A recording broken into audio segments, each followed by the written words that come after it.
time for the ride home in ENC. Yes! Yes! Yes! This is your 5 o'clock drive with Patrick Johnson. Holy mackerel! More news, more interviews, more ECU stories than you can shake a stick at. Hey, stop shaking that stick. This is the Patrick Johnson Show. Pirates win! Pirates win! On 94.3 The Game.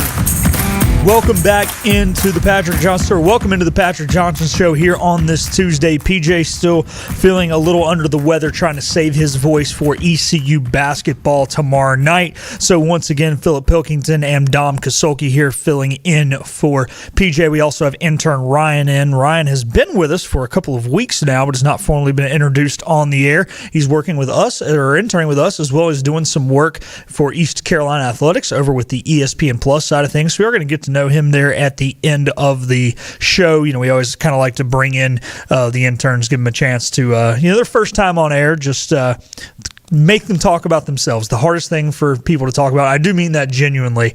It's kind of weird to talk about yourself first time on air, but we're gonna throw them to the wolves.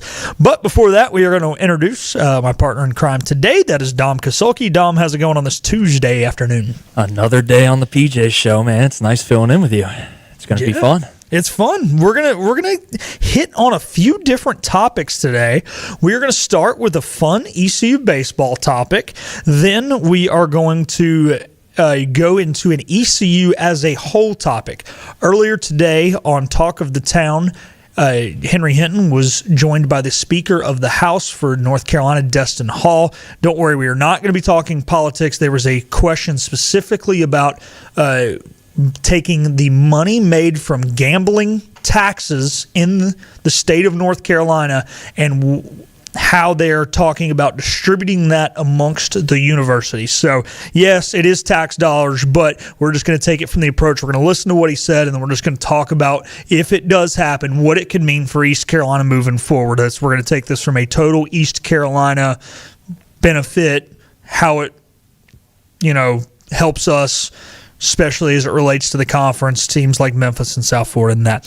So that will be segment 2. Segment 3, the NFL offseason is officially here, and we are going to talk about some of the free agents that are going to be hitting the market and where they could end up. So let's start with Pirate baseball. And Dom and I put together a little list, and it was a list of 3 players that we are most excited to watch this year, as well as 3 players that we think are most crucial to a Pirate successful season. We did compare lists so that we did not have any crossover except for one guy. We thought if we both didn't have Ethan Norby on here, that would be kind of dumb. So Ethan Norby preview is one of our 3 guys that we think is crucial to an East Carolina successful season.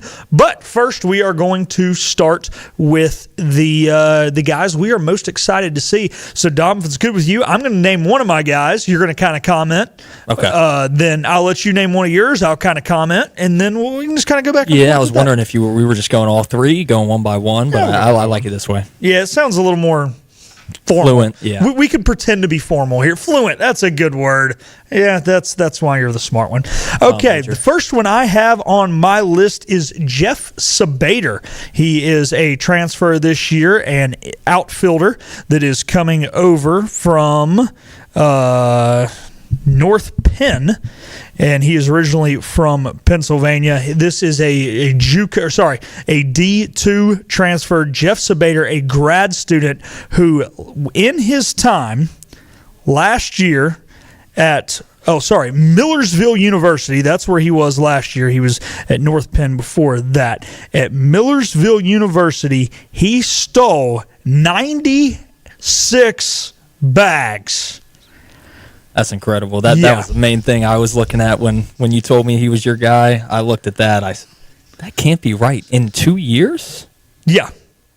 That's incredible. I mean, that's got to be like record worthy. What is that in the history of Millersville? I know, right? It's got to be up there. So now listen, he's going against non-D1 catchers, non-D1 pitchers. But 96 bags is 96 bags. I think that those numbers are, influxed because, I'm sure the catchers didn't have the arm of the guys that we're going to be playing against. But if this guy's still in 96 bags, if he doesn't find his way in the everyday lineup, maybe we can get a Dave Roberts Game 4 steal out of this guy. I mean, like you said, Dom, we've never seen a number like this. I mean, yeah, if he can't get in the lineup, then he's going to be the utility guy. He's going to be the guy that you pinch run one of your bigger guys for late in the game. Sometimes you might just need a bag in a certain aspect of the game, a certain point. It might be the ninth inning. There's 2 outs. The guy on first, this is the guy to go to. If he's not already in the game, that he could be a massive factor, even if he's not one of the top 3 players on the team. He's a guy that comes in here his final year, a grad student. He can be a huge point of attack late in games and late in the season because we know how to steal bags here. And if he can do it 96 bags there, I mean, if he can get half of that here, that's really all we can ask for. Yeah. Like I said, obviously that was spread out over 2 years, but even half of 96 divided by 2 is 48. Yeah. And we get half of that. Exactly. 24 bags. I'm happy with that. I'm going to go on a limb, Dom, and say he is going to go into a game at some point, and there will be a bunt, steal bunt on, knowing Cliff Godwin. What do you think? We're going to see plenty of that this year. I know it for sure. Yeah, we've been doing this for a couple of years, if you can't tell. All righty, Dom, who is your first guy? My first guy to watch, he was on the team last year. Right-handed pitcher Sean Jenkins. He had an up-and-down season as a starter, came out of the bullpen as well. But he was 17 last year, now going on he's 18 now, but he has unlimited potential. You saw what he could do in the conference tournament. You saw what he did against Tulane in the conference championship. I'm excited to see what he brings, what he's done, and the strides that he's taken in the offseason to just get better and better. And it seems like the coaches have raved about him getting better, and that's what I'm excited to see. He just remind folks, he did reclassify last year. He was younger than Cooper Flagg. That is how young Sean Jenkins was. To Dom's point, it started great, it ended great. There was a little bit of fuzz in the middle, but he was 17. Yeah, what do you ask? You can't ask for that much at 17 years old. That's a huge stage to be on, coming at ECU, having the jungle behind you. You're playing great teams. I mean, we have a tough out-of-conference schedule. Our conference isn't the easiest schedule ever. I mean, there's tough games in there, but we had a down season. We still go win the conference championship against Tulane. I mean, it's elite stuff. It is, and Sean was a vital part, like you said, of that postseason run. So far, we have Jeff Sabater and Sean Jenkins. Moving on to my number 2 guy, I am going to bring in Joe Webb. Not Joe Webb that used to play for Dom's Minnesota Vikings and my Carolina Panthers, one of the ultimate utility guys, the Mike Wright Jr. before Mike Wright Jr. was Mike Wright Jr. But Joe Webb is a transfer pitcher from Liberty, and the reason I've got him on this list, he calls his own games. Okay. Is that what they were talking about in the media day? Mm-hmm. Is Joe Webb. Okay. I don't know much about him at all, but that right there makes me excited. Yeah, the fact that he's done it, the fact that Cliff Godwin, of all coaches, is going to allow him to do it, this is an interesting story, and that's why this is ones to watch. Just how does this go? How does his relationship with Walker Barron, or insert catcher here, adapt? And how well does this coaching staff truthfully, trust a young man to call his own games? And look, if he doesn't make a career playing baseball, he's going to be coaching, right? Yeah. If he's calling his own games at 20, he whatever. knows his stuff. Yeah, this is just, it's mind-blowing to me. I've never heard of it at the college level. There are guys, talk about Cy Young, Hall of Fame guys, a few of them that have done this at the major league level. This does not happen in college baseball. So I'm going Joe Webb just solely for that. I like it a lot. And I'm also curious on, maybe I'm out of the loop, but where each pitcher is going to be at, whether they're out of the bullpen, they're a Saturday starter. Have they assigned everything yet? I mean, obviously we know Norby's the Friday starter. He's our ace. But outside of that, I don't. Maybe I'm out of the loop, but I don't know much about where each pitcher is going to be. So thanks to the guy who signs our paychecks, Hank Hinton, he did put on the message boards last night that he has heard that Van Kempen will be the Saturday starter. Okay. And he's a transfer from West Virginia. Other than that, we're unsure. There's some names being tossed around. But as you know, and the reason I think you're asking this question, Tom, I think going into this thing, there were 8 or 9 guys that could potentially be starters. So no one officially named, obviously, other than Ethan Norby. It sounds like Van Kempen's going to be the Saturday guy.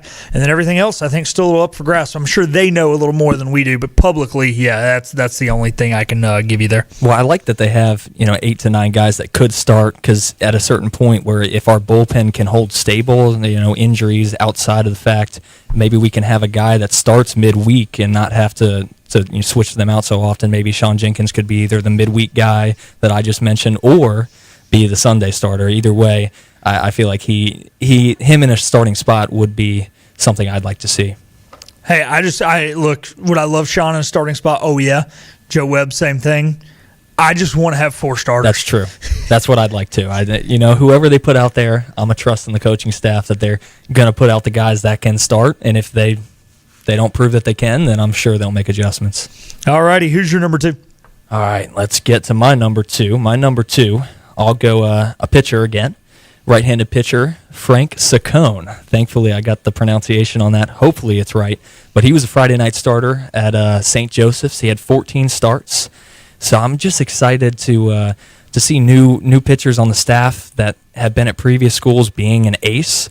So at any point, if you're an ace in your career, whether it's D1, D2, D3, JUCO, wherever you are, I'm excited to see what you have to bring, especially coming here to ECU. But I don't know much about him outside of that. No, I think that's huge. Dom, you mentioned the Friday night pressure. Regardless of where you come from, this guy's a D1 guy who's been given the ball on a Friday night repetitively, 14 starts last year, all of them were Friday nights, and said, hey, go be the guy that sets the tone for the weekend.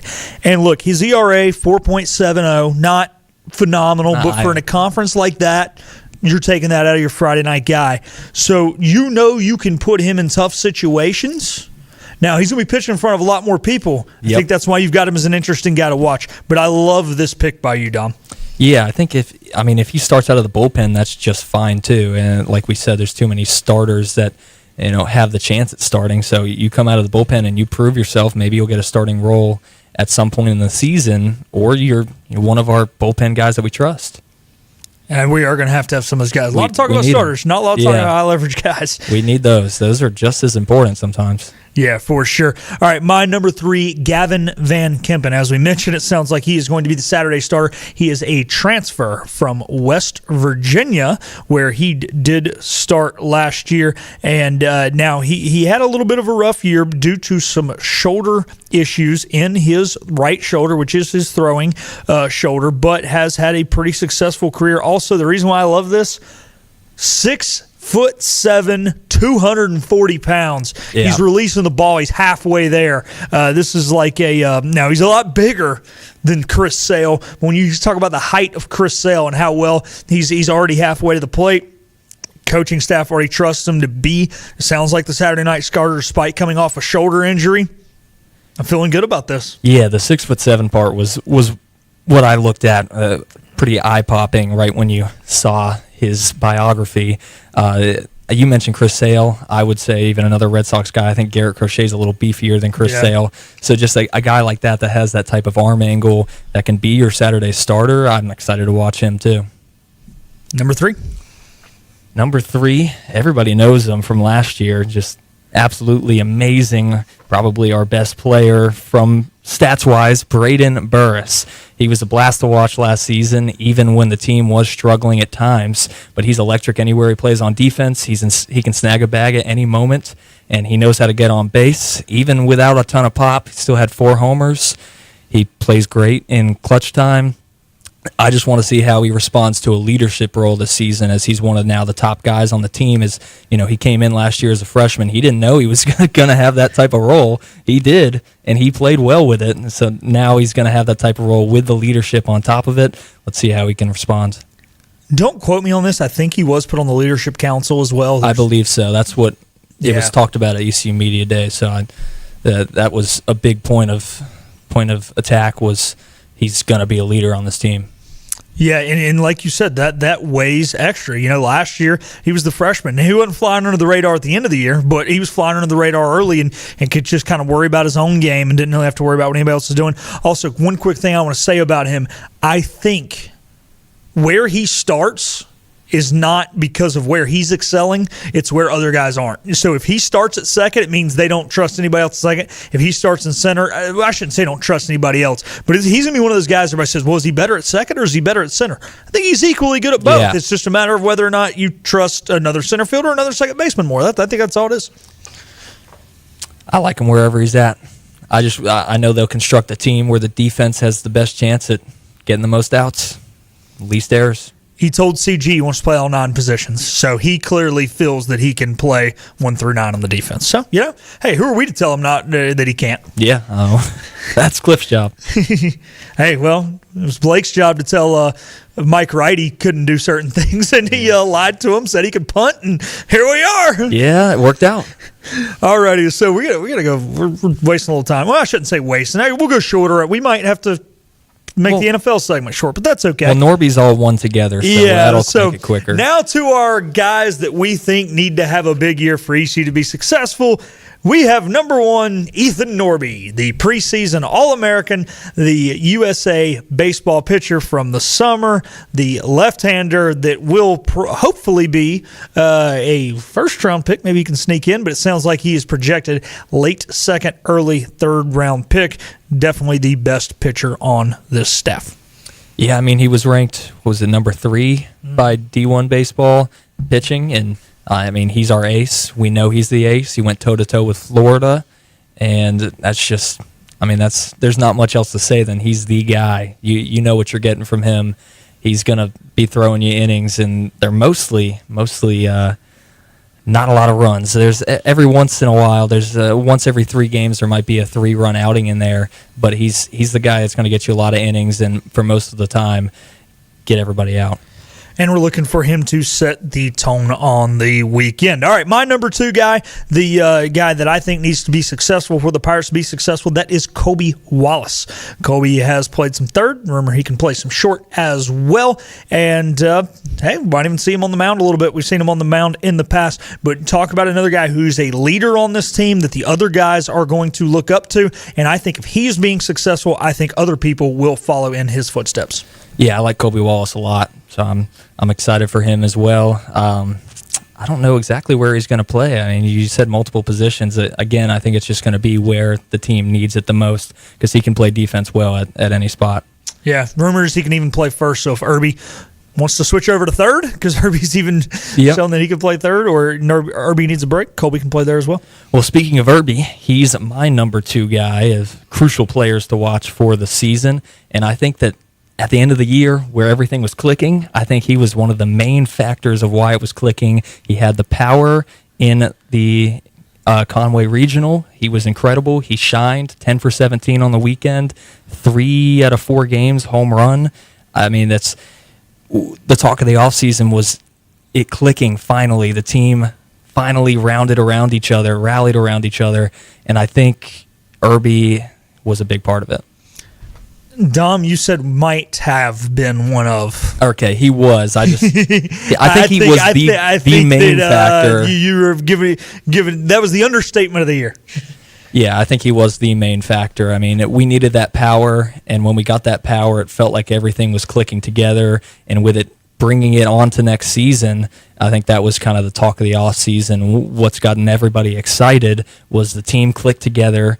And we're ready to see how it clicks at the start of the year. It just took a little bit longer than what they were hoping for, but it was such a young team last year, and now it's a little bit more together. Let's hope so. All right, on to my number 3. I do not have a specific player named here because it could be Michael Kalinic, it could be Blade Carver, heck, it could be Braden Burris. I am going to go with a second catcher. This is not a knock on Walker Barron. This is a knock on the human body wearing out. I felt late in last season, Barron was worn out. I feel like his batting average did kind of slowly taper off. It's not like he just fell off the face of the earth. I thought he looked tired behind the plate, and great teams have two catchers, and I think he got the ever-loving mess beat out of him last year. There was some pitching on this team last year. He was blocking a lot of balls in the dirt, and it's a lot on your knees. So just give me a second catcher. I don't care if they realize that Dom Kasulki has extra eligibility and he's the second catcher. We need a number two guy. I wouldn't be blocking much, but yeah, you see it now in baseball that you kind of need two catchers to where they just get worn out.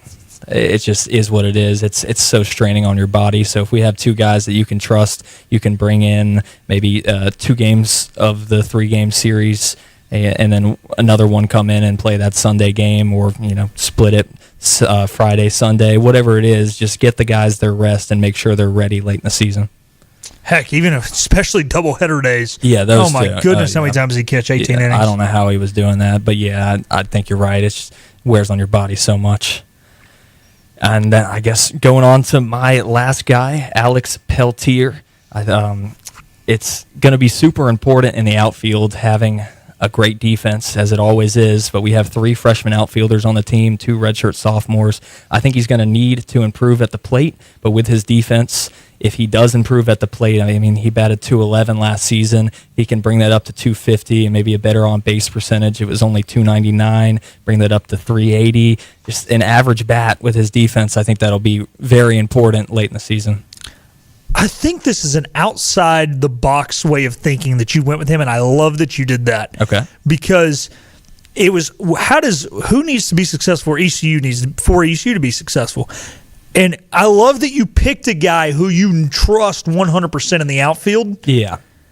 Because other than, unless he just falls off and hits worse, I don't see him coming out of the lineup because he's so good. Mm-hmm. However, if ECU really wants to be successful, can you have a starter batting .211? No. That's the problem. That's why it's so important. It's crucial for him to be good because we need that defense in the outfield. So if he does get better at the plate, just an average bat, bat him 7th, 8th in the lineup, even 9th if you need to. You got a good defense. I love it. All right, that was a fun segment, Dom. Yeah. I appreciate you doing that research. That's the text I normally get about 10 a.m. Having to put together these lists. Yeah. So, welcome to my world. All righty. Well, we are going to take a timeout, and on the other side, we are going to hear from Speaker Destin Hall about what could be coming East Carolina's way as it relates to finances for the athletic department. All that and more still to come on the Tuesday edition of the Patrick Johnson Show. This is about you, your family, and the health of all who live in Eastern North Carolina. This is about the transformation of a health system into something more powerful and more human, about creating new ways to treat disease and keep you well. This is about ECU Health, which is to say, it's really all about you. ECU Health. Minds, hearts, purpose. You have a choice when you invest in insurance, and when you choose First State Insurance Advisors, you're working with people you can trust. Clark Stallings has deep ties in the community. His team, including Keaton Smith, Regina Asby, Phil Leyva, Max Joyner Jr., Max Joyner III, and Ginger Smith, provides knowledgeable and professional advice. First State Insurance Advisors is an independent insurance agency. They offer all types of personal insurance as well as various types for business. Call or email First State Insurance Advisors today. We want to be your trusted choice agency. Acre Station Meat Farm, along with Lane Angus Beef, bring you Farm to Fork Beef. Stock your freezers now with affordable beef boxes just in time for the grilling season. Farm to Fork Beef brings quality local beef to your family. From your traditional butcher shop, Acre Station Meat Farm. Come on down to Acre Station Meat Farm and find out why we're #1 in fresh cuts and friendly service. Acre Station Meat Farm, Highway 32 North, Pinetown. Daughtridge Gas and Oil has been your dependable propane supplier for 95 years. Their trained technicians can service and properly install all your propane and natural gas appliances. Plus, Daughtridge Gas and Oil is your backyard expert with fire pits, grills, smokers, and more, including quality outdoor furniture at their Greenville Patio and Hearth Shop at 1901 Charles Boulevard. Go by and see the knowledgeable staff at Daughtridge Gas and Oil for propane delivery or call 756-1345. Healthwise Pharmacy rounds the bases with all of your infusion, retail, compounding, and medical equipment needs. Locally owned and operated by pharmacist Marcy Parker, Healthwise has grown to be your most trusted provider for infusion services. Currently providing in-home or on-site infusions in North Carolina, South Carolina, and Virginia. Visit Healthwise Pharmacy at 615B South Memorial Drive or call 252-295-0059 to speak to a patient service representative to find the option that best suits your needs. In this age of globalization, we've learned that bigger isn't always better. Ever tried to get phone help from a big corporation from a real person? Right. That's what's so nice about Phelps Chevrolet. After more than 50 years serving our community, Phelps remains family-owned and operated. Mike, Daryl, Wade, West, Alan, and Clay deliver hometown service and integrity, same as always. They share your experience, they share your values, and they are ready to help with any motoring need. Come get you one. Listen up. He's talking now. Sorry, thought we were vibing. The Patrick Johnson Show on 94.3 The Game. Welcome back into the Patrick Johnson Show here this Tuesday edition. There could be some money coming from the North Carolina taxes as it results from gambling, and that could be coming to East Carolina as well as to other FBS programs and non-FBS programs around the state of North Carolina. But earlier today, North Carolina House of Representatives Speaker Destin Hall joined Henry Hinton on Talk of the Town to talk about how that revenue could be distributed. There's a new proposal on how that money, if the budget gets passed, how that money is going to be spent. Can you give us a little feel for where you think that's going to go? Because obviously we here at East Carolina are very interested in getting a fair share of it. So that folks at home understand, when we're talking about the gaming revenues, this is for sports betting. Was passed a number of years ago in the state, usually done through an online app, and a lot of people do sports betting these days. Yeah, not a casino. That's right. Not a casino. We don't want to get into that again. So online sports betting. I know you want to clarify that, so that was a very good point. That's what you said. But anyway, in any event, so right now we have a breakdown where all of the schools in the UNC system, other than State and Carolina, they've got a ton of money. They don't get anything out of this, but the other UNC schools get a portion of the pot, basically, of what their state receives in sports betting revenues. And in recent, I'll say the last year or so, there's been some requests to change that formula. State and Carolina, wanting to get in on that as well. We're in the world now of college athletics where NIL and all of these things that are coming into play, it's more expensive. It's more expensive to Bill compete. Belichick. Absolutely, Bill Belichick. He's not cheap. He's not cheap. But I mean, he's a Hall of Fame coach, so he demands a cost. But the thing is, for us, it's not about winning and losing ball games. I mean, I love college football. I love to go to games really everywhere across the state, but it's not about that. What it's about is FBS football in particular has become such a marketing tool for schools. They're competing for students from all over the country, and some kids, for better or worse, are choosing their school based upon a football team. They've seen SEC enrollment grow. Yeah. Yep. So what we want to do on the House side with those funds is we've got 5 FBS teams in this state. You got State and Carolina, then East Carolina, UNC Charlotte, and App State. FBS football is the most expensive college athletic event, really, that you can run as a university. And so we want to give a greater percentage of those funds to the FBS schools, helping them compete in this new environment where it just costs tons of money. I hope that Congress acts pretty quickly and deals with some of the issues that we're seeing nationally. They won't. Again, don't they're listen just going to talk DC about it, but they're not going to do it. But at some point, the way that kids are transferring, it seems like weekly. And I'm all for them getting paid for, what they've earned, and I get it. There's no problem with that. But at some point, you got to be on a team, for a season or two, and make sure they stick around. Give some incentive to get an education. I mean, it's these kids who are going to 4 schools in 4 years, tough to keep your credits up, and so that's got to be dealt with. But in the short run, we see it as really some of the most effective marketing that we can do, especially for those 5 FBS schools. So do you see the money being split equally among the 5 FBS schools now? I think that it would have to be an equal split in order for it to have the votes in the House. And that's because, you've got a number of folks, just like Tim Reeder, who represents Pitt County. Right. Tim, of course, is very interested in helping ECU, but you've got other members who, they may care about UNC Charlotte doing well. I went to App State for undergrad, but I really want to see all of the UNC system schools do well. And the FBS teams in particular, they spend so much already on it, but you have to spend a lot to be competitive these days. And so I think that if a solution is come to be clear right now, ECU, App State, Charlotte, they're all getting funds right now, as are the other UNC schools, not State and Carolina. But if we're going to change that formula, if we're going to give the FBS teams a little bit more, you've got to really do the same percentage amount for all 5 FBS schools in order to make it work. Yeah, well, I think that. All right.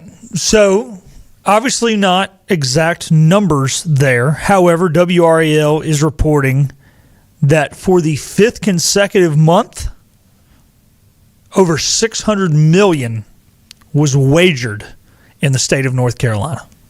That is up 7% from last January. That was this January being the 5th consecutive month of over $600 million. I mean, it's on every single commercial break. DraftKings, FanDuel, Caesars. Fanatics, whichever one you want to say, it's on every commercial break. They are feeding it in our faces, and I can't say that I don't dabble in it sometimes as well.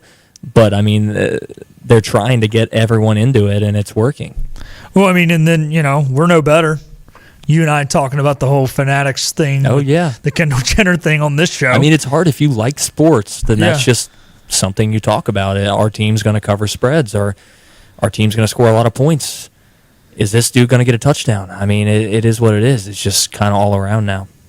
Yeah. Now, obviously, the $600 million wager, that's not that the state pocketed $600 million. Let's just make that clear.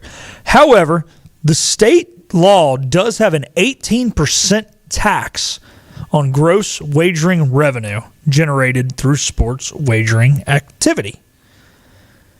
So Henry did run some numbers before today's show, and one of the talks was that it would be a 50-50 split.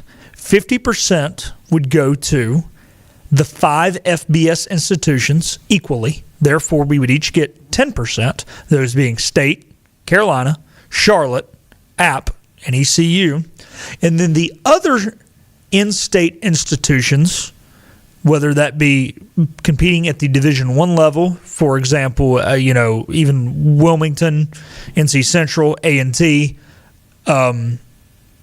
Asheville, Western, and schools competing at the non-D1 level, Winston-Salem State, UNC Pembroke, I know I've left some out, would split the other 50% evenly. That is one of the things they are talking about. So when Henry ran some numbers based off the money coming in, it sounds like ECU could be getting upwards of $10 million a year if this passes.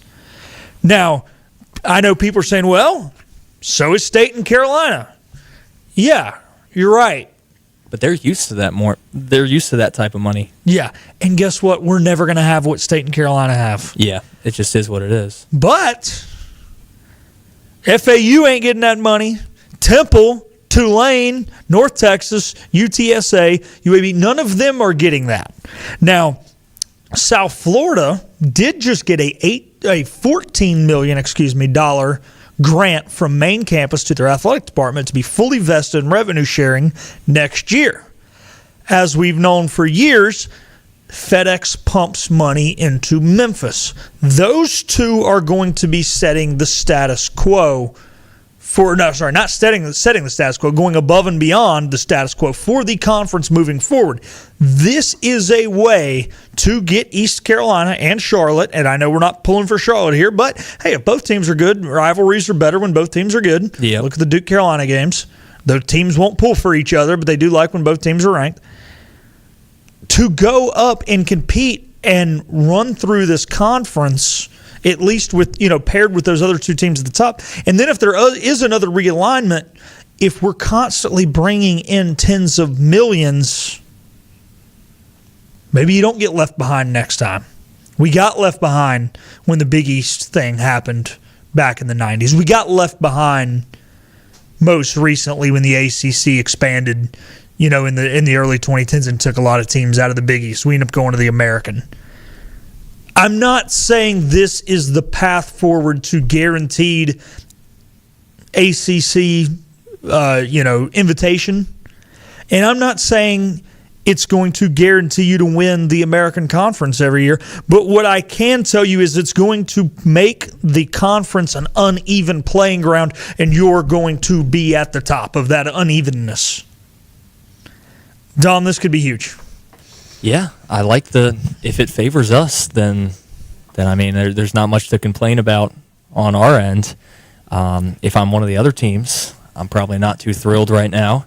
I know, what was it? Jeff Traylor made some kind of comment pretty recently. I don't know if that was about this or that was more about Mr. Beast. Mr. Beast thing. But either way, if I'm a different team, I'm probably not too thrilled. But if it's helping us, I can't really be against it.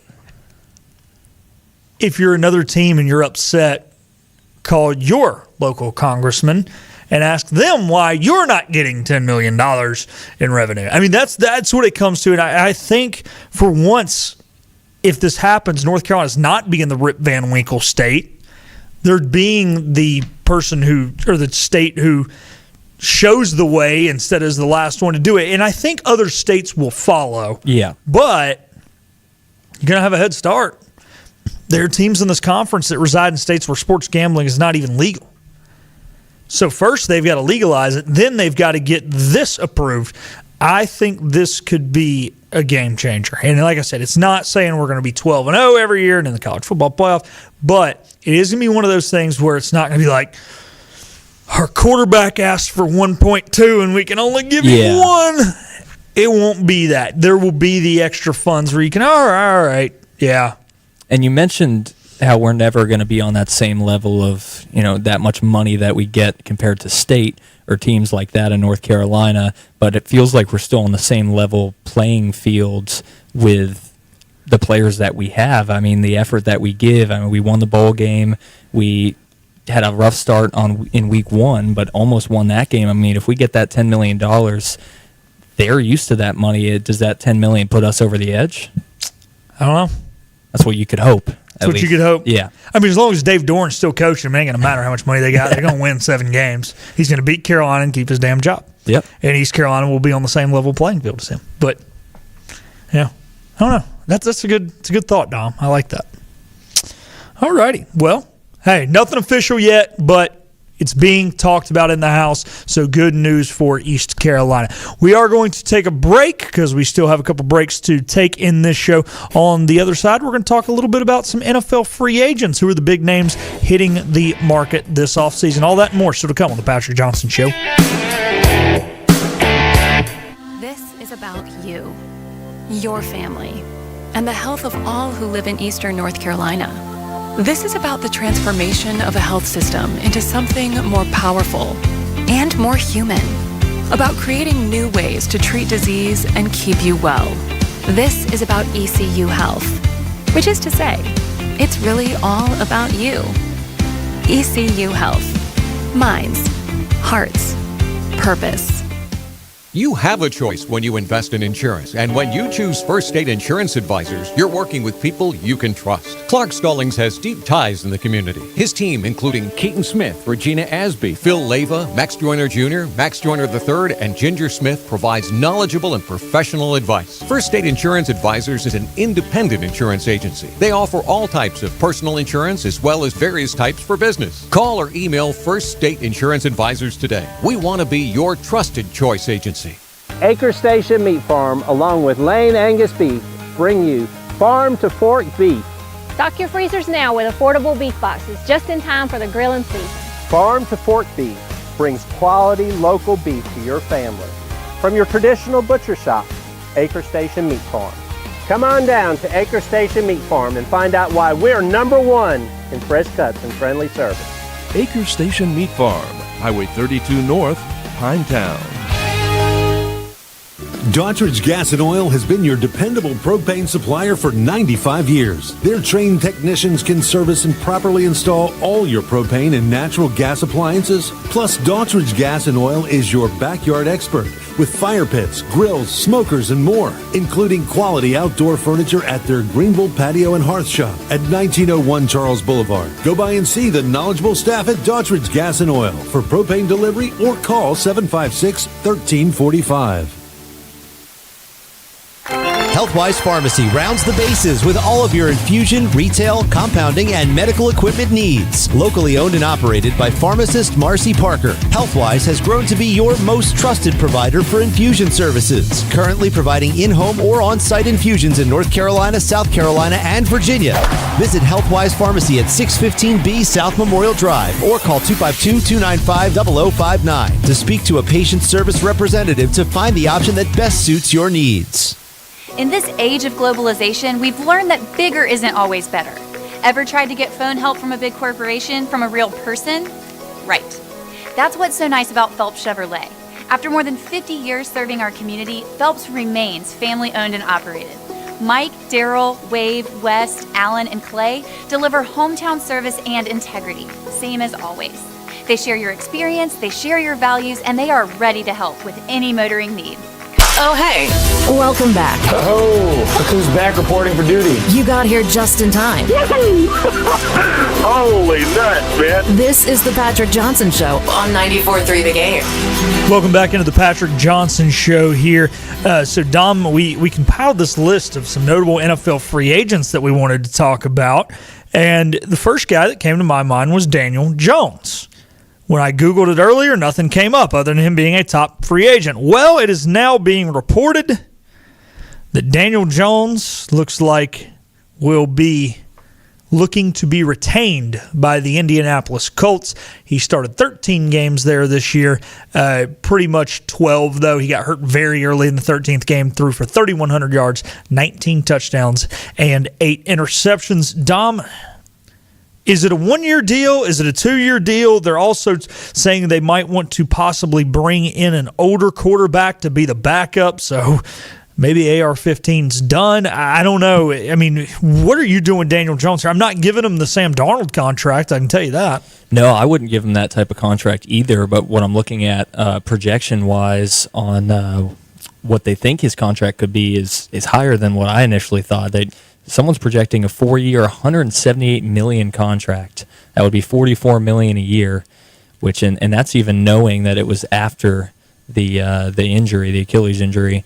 So I don't know if that's just a bad projection or what exactly it is, because I'm not giving him 4 years or that much money nonetheless. I think I'd give him 1 to 2 years. I think probably 2 years in case he has a good first season, and maybe $20 million a year. That's kind of what I would project it at. If you're coming off an injury like that, you don't know exactly how he's going to respond. You don't know if it was a fluke start to the season. Maybe he's back to the Daniel Jones that he was in New York. I couldn't give him that much money. I think I would go 2 with an option for a third. Okay. And the reason being the option for the third is when you give a guy 2 straight up, there's still not a lot of faith there. And it's like, after 1 year, if he's decent next year, after just 1 year, you're kind of in a weird spot. It's like, do you extend him? If you got him still on a 1-year deal, he's in a weird spot. So if you give him the 2 with the third-year team option, what happens is if you don't pick up the third year, he's a restricted free agent if he's good, and then you can pay him big time. Yeah.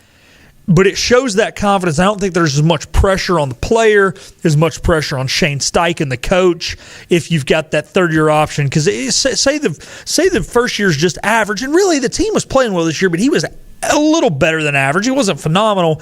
You're not putting a lot of pressure on yourself after 1 year to go ahead and make the choice on that extension or start to look for replacements if it's 2 years with an option of third. But honestly, on this, Dom, I'm going like $20-25 million a year. I am not paying him whatever the hell number you read. Yeah, no, I wouldn't either. And I mean, Sam, you mentioned Sam Darnold's contract. His is 3 years, I think $33 million each year. Yeah, it's a $100 million deal. So it's $100 million through 3 years. And Daniel Jones, I don't think has had. He had a great start to the season, but he didn't have the season Sam Darnold had in Minnesota.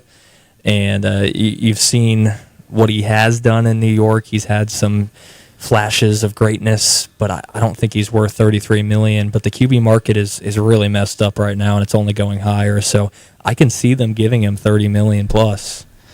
Says they would possibly bring in a veteran quarterback with him. Flacco's a free agent. Garoppolo's a free agent. I don't think they trade for Mac Jones. No. I don't hate the Garoppolo thing. Look, he's 34, but the time in I'm not even going to blame him for the time in Vegas or Oakland or wherever the hell it was when he was there. I mean, the Raiders stink. The Raiders is where quarterbacks go to get ruined. Garoppolo still, man, remember, he was supposed to be Brady's predecessor. It didn't work out because Brady stayed longer than he's supposed to. He goes to the Super Bowl with San Francisco. Like, they paid him $17 million 1 year to be a backup. Yeah. That lets you know what the Rams think. You don't pay a backup $17 million unless you think he can win you a Super Bowl if Stafford blows his knee out. That's true, but I think they're giving up. Maybe I'm definitely in the minority here. I think they're giving up on Anthony Richardson very quickly.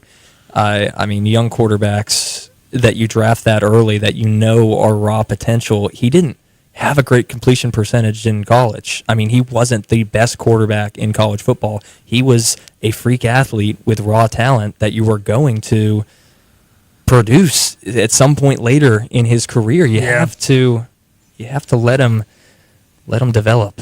They didn't develop him at all. I agree. I wonder, just playing devil's advocate, because it's like he practically quit that one game. I wonder if there's all right, dude, your heart's not in it. I wonder. I hope that's all it is, that his heart's not in it. Because if his heart is in it, then what you just said is spot on. Yeah, I feel like he was just getting beat up out there.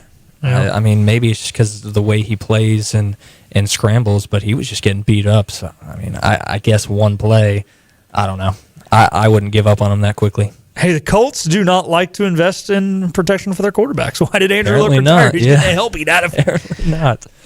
Well, we need to get to our final segment, so I guess we're going to have to take a break. I was wanting to get to more of these guys. Real quick, we're going to do one more. Yeah, one more. Come on. Trey Hendrickson. Okay, I like that one. Deal's up. There's rumor they're going to tag him, but he was signed to just a one-year deal this past year because he and the front office were not getting along. I think they try and tag him. I don't think he signs it. That's my prediction. That's valid. I think he's just gone, to be honest. I think he's going to cost a lot of money coming off an injury. He had the 17.5 sacks the year before. He only had, I think, 7 last year. No, four sacks in 7 games. And he had a 1-year, $29 million deal from the Bengals last year. I guess that was an extension, but I don't think Bengals are paying him that much money, but they need to. Yeah, the other thing, just want to bring it up real quick. That year that he had all those sacks, I'm not trying to take away from him. I still think he's a great player. He was playing opposite Sam Hubbard. So there was somebody else for them to worry about. And, even early in his career, he's with New Orleans, he's playing opposite Cam Jordan. I think he's good. Yeah. I think somebody's going to have to overpay. Yeah, it's going to be an overpay either way. So that's why I don't think the Bengals really have the money to do that. Unless they want to continue to just have 4 top players and nobody else. That was my prediction, is that they need defensive players, but they don't have the money, so they should sign them, but they shouldn't at the same time. They need a lot of pieces. Yeah, they need a lot more than just Trey Hendrickson. That's the thing. I don't think they should. It's a terribly ran organization right now. I don't think it historically is, but right now you're paying too much to the top 3. Alrighty, well, that we could go into a whole segment. Yeah, on we the could do Bengals all those cap, players. I think, and there's a ton of players we could still go into as well. Yeah. All right, we are going to take a break. On the other side, we're going to give you a quick Olympic update, as well as introduce our new intern, Ryan. So that is what we have left to come here on the Tuesday edition of the Patrick Johnson Show.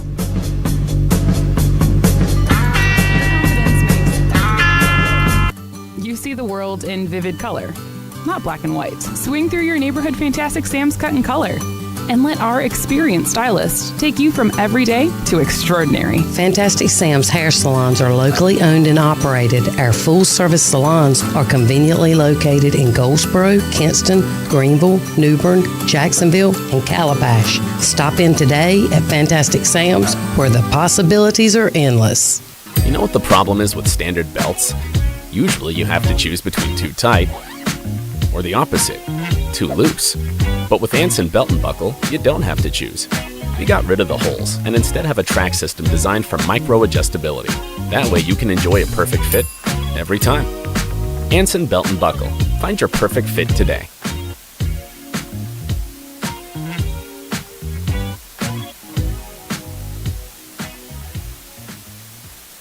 Daughtridge Gas and Oil has been your dependable propane supplier for 95 years. Their trained technicians can service and properly install all your propane and natural gas appliances. Plus, Daughtridge Gas and Oil is your backyard expert with fire pits, grills, smokers, and more, including quality outdoor furniture at their Greenville Patio and Hearth Shop at 1901 Charles Boulevard. Go by and see the knowledgeable staff at Daughtridge Gas and Oil for propane delivery or call 756-1345.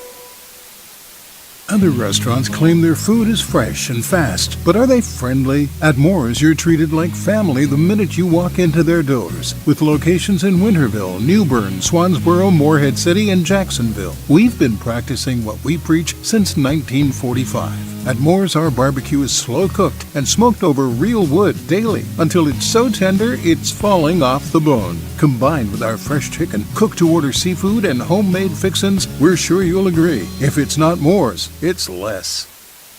Healthwise Pharmacy rounds the bases with all of your infusion, retail, compounding, and medical equipment needs. Locally owned and operated by pharmacist Marcy Parker, Healthwise has grown to be your most trusted provider for infusion services. Currently providing in-home or on-site infusions in North Carolina, South Carolina, and Virginia. Visit Healthwise Pharmacy at 615B South Memorial Drive or call 252-295-0059 to speak to a patient service representative to find the option that best suits your needs. And now, the stunning conclusion. Why is everyone screaming? On 94.3 The Game. Welcome back into the Patrick Johnson Show here as we put a wrap on this Tuesday edition. And now we welcome in our new intern, Ryan. Ryan, how's it going, man? Hello, Philip. Thank you for having me. Yeah, it's going well. I'm happy to be here. Yeah, happy to have you on. So first off, so our folks get to know about us, you'll be helping us out on the show here for the next few months. Where are you from and what sports teams are you into? I'm from New Jersey, southern New Jersey, so I do all Phillies teams, so go Birds. We don't have to talk about this year, but, we've been doing well last year, so hopefully we keep the momentum up there. Hey, you've seen your team win 2 Super Bowls. That's more than Dom and I have seen combined. So, I really don't want to hear you complain. I know, but I thought we had it this year. That's the biggest thing. Because last year, it was just so good. When I first got to college, everyone's, making fun of me being an Eagles fan. I get a lot of stuff for that. So it was great to take that home last year, but this year not so much. Yeah, well, hey, I don't know if you know this. I've told you this. Mark Miller, who works on 107.9 WNCT, The Morning Rush, is from Eastern PA. Oh, really? So he is a Birds, Phils, Flyers, Sixers fan. So you're not alone inside the IBX media realm as the only guy who's from the metropolitan area of Philadelphia. Okay, that's good to hear. Yeah, I live with a Commanders fan and a Cowboys fan, so it's been brutal recently. Dom, do we know any Giants fans we want to make that give them a fourth roommate that we just want to toss on? Yeah, he lives in Baltimore now. He's my buddy, but he's a Giants fan. Dang. Well, sorry to hear that. Yeah. Hey, he's seen 2 Super Bowls in his lifetime as well. All right. So, you came here with us. You want to learn about this, but also you have a job at ESPN Plus over at ECU. So what kind of made you want to get into sports, and how's the ESPN Plus thing going? Yeah, so I actually came to ECU as I was doing music originally, but then I switched over to I wanted to do media. I didn't really know what kind of media, and I decided to focus in on sports, and that's when I got my job through my buddy's girlfriend at ESPN Plus, and that's been great. I mean, I've been learning a lot about like the camera work, behind the scenes stuff. I mean, I'm really interested in that mainly, so that's why I wanted to come here and learn about production and things like that. So. And when you're feeling bad about being an Eagles fan, you can always make fun of Kyle Gaskins, who's a Dolphins fan, who's really lived a rough life. Yeah, that's brutal. So how's it working for Kyle? You like working with Kyle? Yeah, no, it's been great. I mean, they've been really great to me, and there's a lot of stuff about the production of the games that you don't really think about. I didn't really know what I was getting myself into, but it's been a lot of fun. I mean, the cameras get a little heavy, hurts the shoulder a little bit, but yeah, no, it's been a great time. So. You mentioned ESPN Plus. You're doing camera work. Yes. You do some behind-the-scenes stuff, too. But, pre-game, halftime, quick post-game, there's a close-up on PJ. Have you had to be the guy up close-up on PJ? I have done that a couple times. I've been learning, that's a different setup than filming the game. But, yeah, I've been up close and personal a couple times. Is PJ like, hey, I need this, I need that, the lighting sucks? Is he? I mean, he's been pretty good so far. Okay. I don't actually know if he would even recognize me because I got the big old camera in my face. But, he's been nice from what he's great at his job. So, hey. And we just like to rag on PJ when he's not here, so I wasn't trying. I was trying to kind of throw you under the bus, but we do it with everybody who gets on the show. It's like, oh, so Patrick, he's not here I did it with Brittany Hoyt. Have you worked at all with Brittany? I don't think so. She does a lot of the women's games and volleyball games. Yes. Yeah, I had to do an interview for this show one time, and with Brittany, and I was like trying to get her to bash on PJ, and she just wouldn't do it. I'm like, Brittany, you're too nice. So hey, we do wish PJ a speedy recovery. He's not feeling well. He is supposed to be doing the game tomorrow night. He's on track to be doing the game tomorrow night. So, Ryan, appreciate you coming on, and we'll get you on more throughout your time. So, we're enjoying having you here. Yeah, looking forward to it. All right, that was Ryan, our new intern. Quick today, USA mixed doubles got silver in curling. There was a few other medals picked up. No golds picked up today. U.S. now sitting at 7 total medals. But the big news today, it was the final prelim for women's hockey for the United States team. 5-0 winners over the gold medal favorite Canada. Canada was without their best player, though, but still a huge win for Team USA. The teams will, I'm sure, meet again in the elimination rounds. 7 all-time gold medals have been given out in women's hockey, 5 to the Canadians, 2 to the United States. Dom, it was fun. Appreciate you coming in for day 2, man. Yes, sir. Back-to-backs. Back-to-back like Jordan 96, 97. Whoa. There's my rapping for the day. There's my Drake. You like my Drake impression? Love it. I love it. Let's get it more often once a show. Oh, I don't know about that. All righty. Thanks to intern Ryan. Thanks to Dom. Thanks to you guys for tuning into the PJ Show. PJ is supposed to be back tomorrow, 90-minute edition leading into East Carolina basketball coverage against UTSA. Have a good night, everybody.